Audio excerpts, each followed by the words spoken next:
What's up, everybody? Welcome to the Mike Dolce Show. No, I'm not becoming Lex Friedman.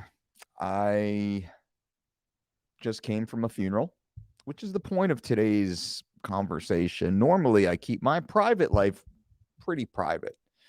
There's certain overlaps, of course, that I share with you, and I feel that this is important to share as we all go through it. And I think, in a way, it's cathartic for me to talk with you about it.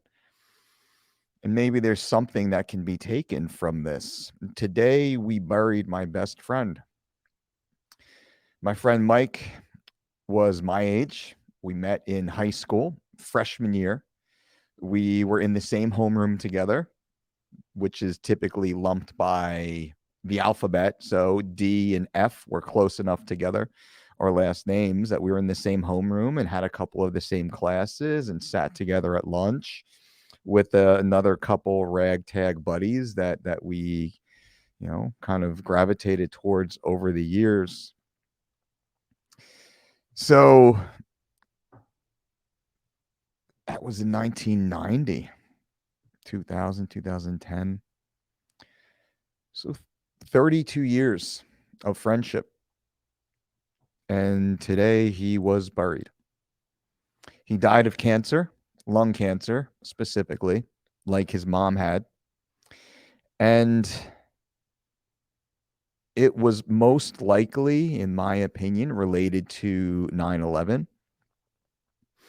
See, in September of 2001, after the towers had come down and the city started to rebuild, but really clear the rubble within the week or so or two after the towers came down, many volunteers went to New York City to help in whatever way. And we were all pulled and all compelled to help.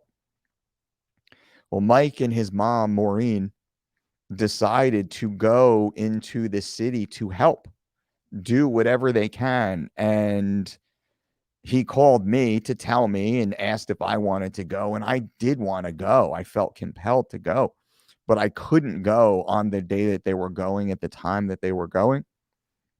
So they went and they were heroic. They helped the firefighters. They gave out water. They helped with directions and blocking off streets. And they just went as a mother and son together. And they threw in where they could to help. Now, at this point, they were still digging bodies out of the rubble. I mean, this was a war-ravaged city. Death everywhere. And Mike and his mom threw themselves into the middle of it to be there to help. And I remember being so proud of him and in awe of him for going and doing that. And of course, I still am. And I believe that was what created the cancer. See, his mom died of lung cancer maybe a decade or so ago. Well, Mike, 4 years ago, was diagnosed with lung cancer, a slightly different kind, but close enough, and not dissimilar from a lot of the other first responders and city dwellers at that time who inhaled all of that rubble, dust, debris. And it's my belief that that is ultimately what led to his end. Now, he leaves behind a beautiful wife, two amazing stepchildren, and his own young son, the same age as my daughters. It's a tough thing. It's a tough thing to see a young man who's probably the kindest soul that I've known. We would never get mad. Never get mad. He always had a smile and what made everybody happy. Even on his worst day, he was still a happy guy and made everybody else happy and never took things too seriously, but was very intelligent, very accomplished, and very focused, and very loving, and very caring, and just an amazing friend, an amazing father, amazing husband, amazing brother, amazing son, and an amazing son. The way he took care of his parents and loved them and never complained when his parents, who he was the youngest of his family by many years. He was the son of a second marriage of his parents. So he was the youngest sibling by, I believe, over a decade. And everything he did was with grace. So to see a young man at 45 years old in the prime of his life pass away, it's a tough one. And it's tough. It's tough to see the church filled with people.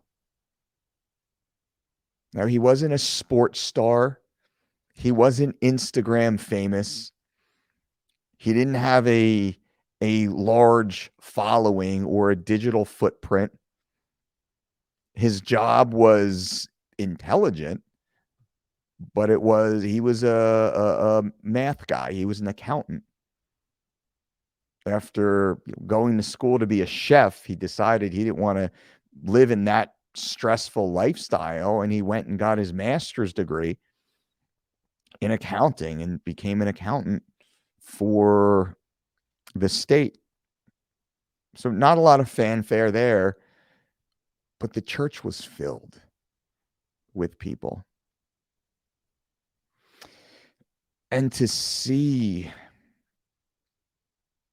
his wake, and when I say wake, not in the formal funeral sense, but the wake of his passing, the ripples, it's pretty profound.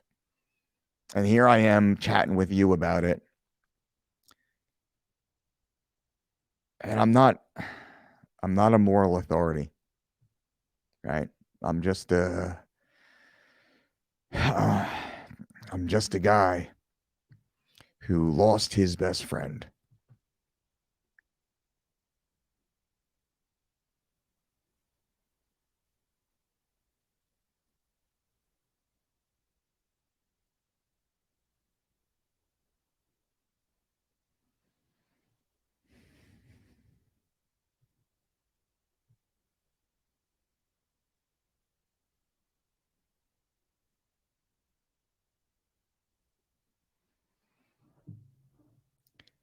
So,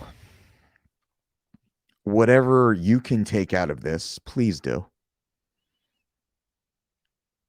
If there's anything in your life that you've been putting off, if there's any relationships that you value,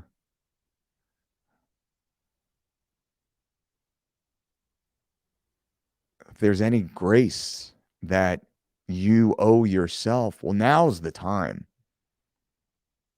Now is the time to embrace it. Because life moves fast. Things change. Right? And each moment is an opportunity.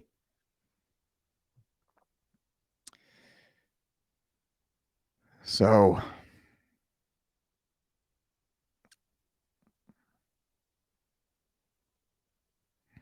I appreciate you guys being here. I appreciate you listening to this. And, you know,